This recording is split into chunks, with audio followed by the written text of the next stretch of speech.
Good day, Saints. I hope that you're really well, and I wanted to highlight a couple of gems from the lectionary from this week.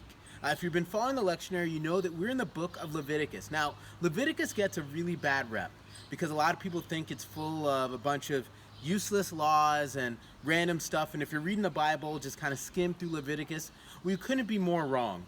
This past week we spent several days in chapter 19 of Leviticus, whereas if you're going to read a chapter in Leviticus, read chapter 19. One of them was really interesting. It says, "When you reap the harvest of your land, you shall not reap to the very edges of the field, or gather the gleanings of your harvest. You shall not strip the vineyard bare, or gather the fallen grapes of your vineyard. You shall leave them for the poor and the alien. I am the Lord your God." I mean, that feels so relevant. I mean, imagine that you're at Target and you see toilet paper. Well, you're not to gather everything. You're not to strip the toilet paper aisles bare, but rather leave some for those who don't have any. Just one of the examples that just shows how useful it is.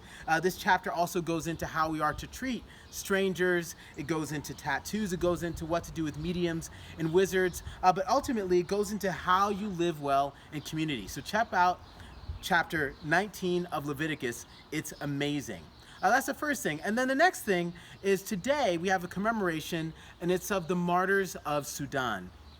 The Martyrs of Sudan is a commemoration of the more than 2.5 million people who lost their lives during the civil war in Sudan that took place that ended in 2005.